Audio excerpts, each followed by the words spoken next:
Hello, my name's Ashley Collins, aka the Aunt of Dragons. Welcome to my YouTube channel, The Breakup Diaries. Someone called me AOD the other day, and I was like, oh my gosh, I feel like a rapper or something. How cool. Okay, so I want to utilize my $20,000 college degree, and I want to utilize something that I think I'm unfortunately pretty good at. I'm going to teach you how to cry. Now, this is something that once you pick up these habits, once you learn these tactics, you're gonna be able to do it at the drop of a hat at an audition, during a show, etc., etc. It's something very useful. Okay, so firstly, where are my notes? Like I shouldn't even need notes at this point. But okay, so firstly, one way to help yourself cry is to look at the lights. Okay, so you're gonna see a lot of coaches say that you have to blink a lot. Blinking is very uncomfortable and unnerving. That's not very practical advice. So look up at the lights and you'll start to feel your eyes start to well down. Okay. Another thing that you can do is breathe. So you have to take deep breaths. Really, really deep breath in through your nose, out through your mouth. Some people think that like hyperventilating breathing helps them. I haven't found that that's very useful. If anything, I find that that's very distracting because it's like you're not really focusing on the word, you're mainly focusing on your breath, you know?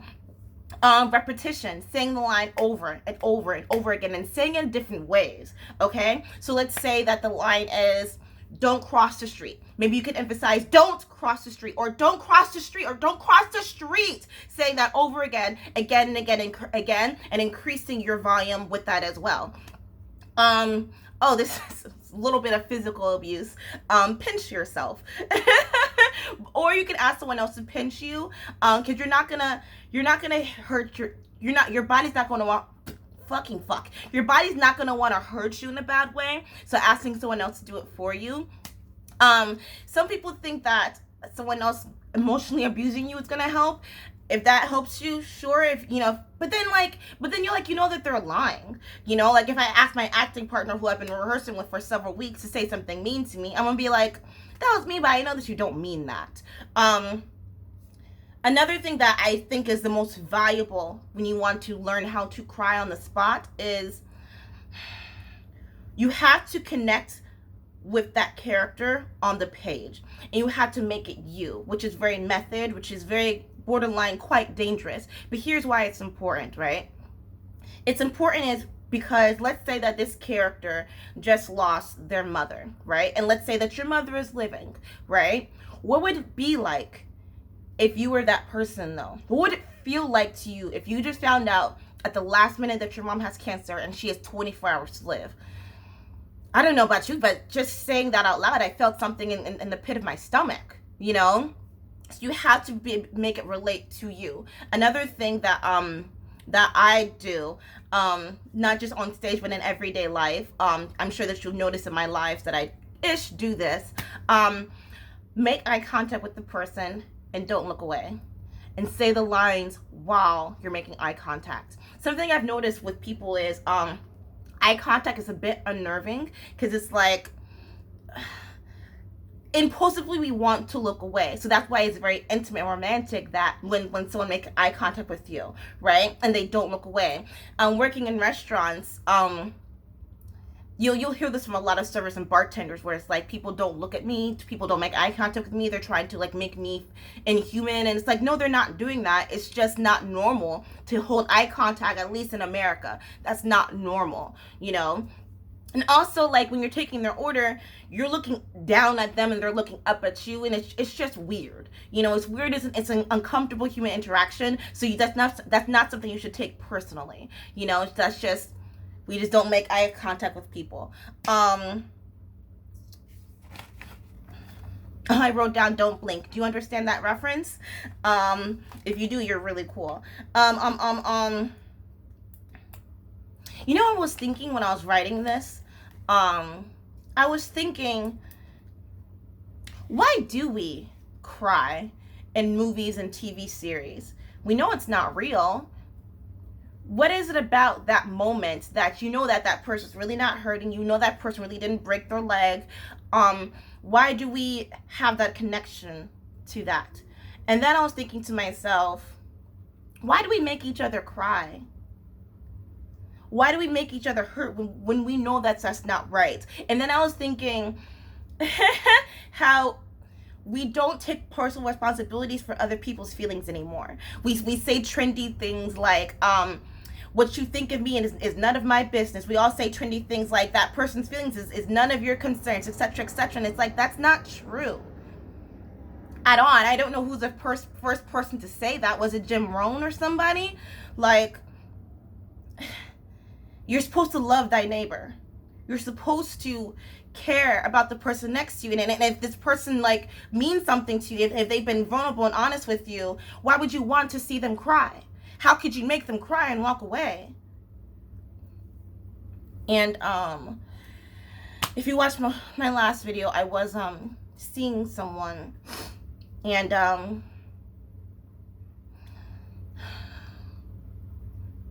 I know I talk too much.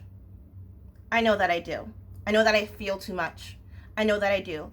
And I didn't want this to be a huge dramatic blowout. I was just saying to him that I would like to hear from him more often. He'll like disappear for days, and then he'll come back and not like nothing happened. And I'm like, I know that we're both going through a lot right now in life. You know, like you work a lot, I work a lot. You know, like we're both trying to better ourselves. But if a random Joe 99 can message me every morning, hi, why can't you? And he didn't like that. So we're not talking anymore. You know, another thing that really bothers me, it really upsets me when people are like, how do I say this? How do I phrase this? We're so quick at cutting people out of our lives, right?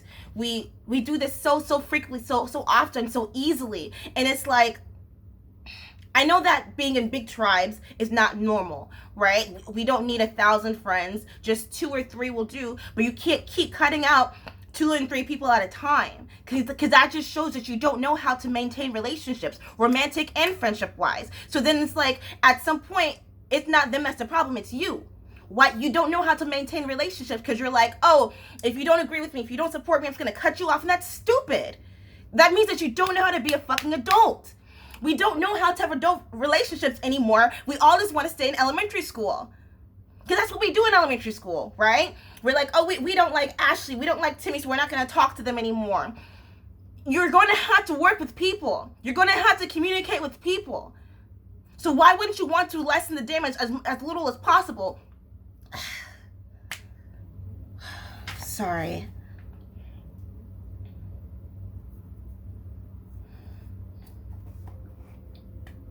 I wrote down, get rid of the people who are making you cry, but I don't think that's the answer.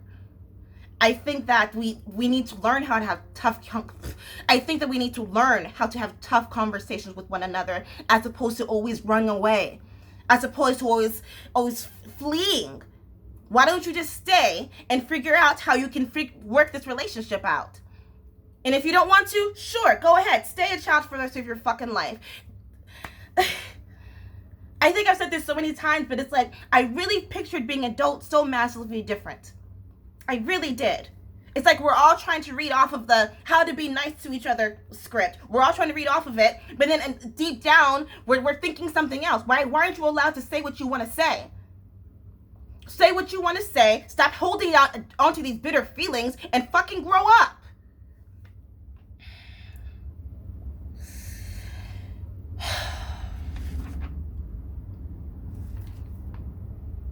Someone said to me, desire is the root of all suffering.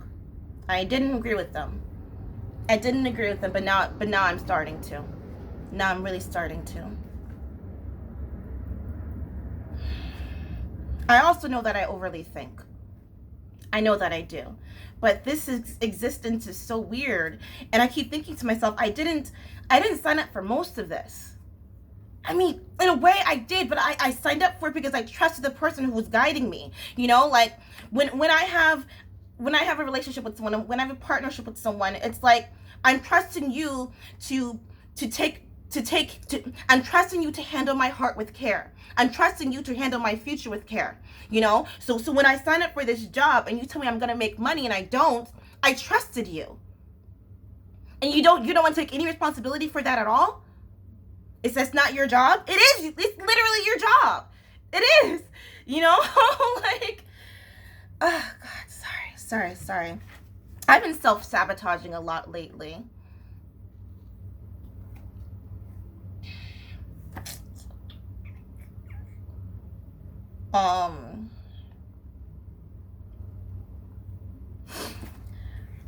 I've been getting blackout drunk at night. I went to a bar one day and I just threw myself at this guy. I was like, just take me home and fuck me. I don't care. You don't have to call me back. Just take me home and fuck me. He didn't. There's one decent guy out there, ladies. He didn't. I've been very forgetful lately. I just don't like reality the way that I used to. I really enjoyed it. I used to really, really enjoy it. But lately I'm just like, is this the best that it's gonna get? Is this the most exciting it's gonna be? Are these the humans I have to fucking coexist with?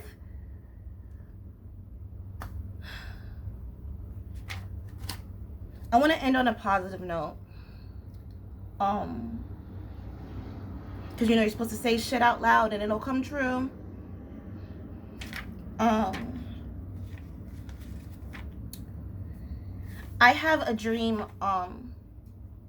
theater, like a physical stage, and inside of it is also a restaurant. That's funny because the past couple of days as I've been training in this restaurant, forgive the sweating, it's so fucking hot in my mom's house.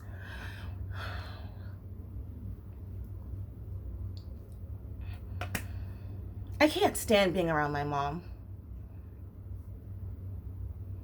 Just being around her agitates me. And I know that's not very nice to say. She'll try to talk to me and I just snap. Pretty, your clothes in the dryer. Yeah. Okay. I have no space. Everything is so invasive. I leave the house for 2 minutes and she's blowing up my phone.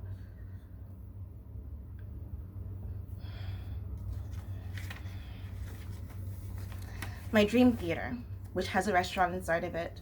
The past couple of days I've been going through training at work, and I was like, I should maybe pay attention to like these different ingredients and food. That way when I do hire a chef, I want to make sure that they're legitimate, and I'd be like, oh, I know what you're talking about, you know.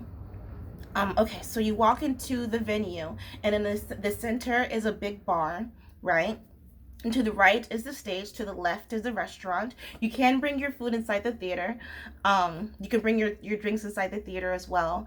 Upstairs is where, it's 2 stories. Upstairs is where rehearsals will be held, and also a separate space for if you want to have a photo session, if you want to have auditions, etc., etc. I drew it out once. I don't know where it is. I lost my journal. I lost my journal getting drunk one night. I also lost my debit card. Thinking about that gives me comfort.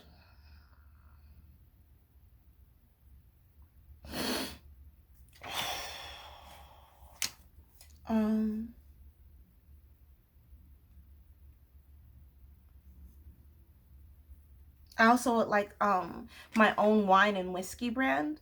I've been learning a lot about whiskey. It's very fascinating.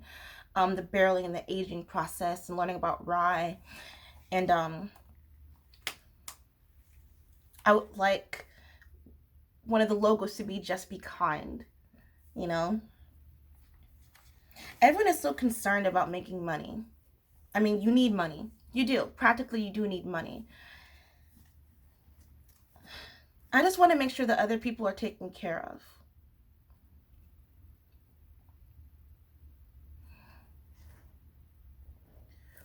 One last thing, and then I'm going to let you go. He and I were hanging out one night, and he's got very emotional. And I was thinking to myself, I want to do everything I can in order to stop seeing you hurt, because you don't deserve to be hurt. And I think that we should interact with everyone like that. Shouldn't we?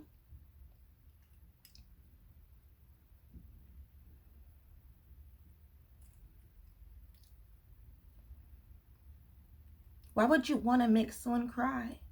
Even if you're mad at them, even if you're upset with them, why would you want to be the reason why someone thinks to themselves, I don't want to be here anymore? That's it. That's it.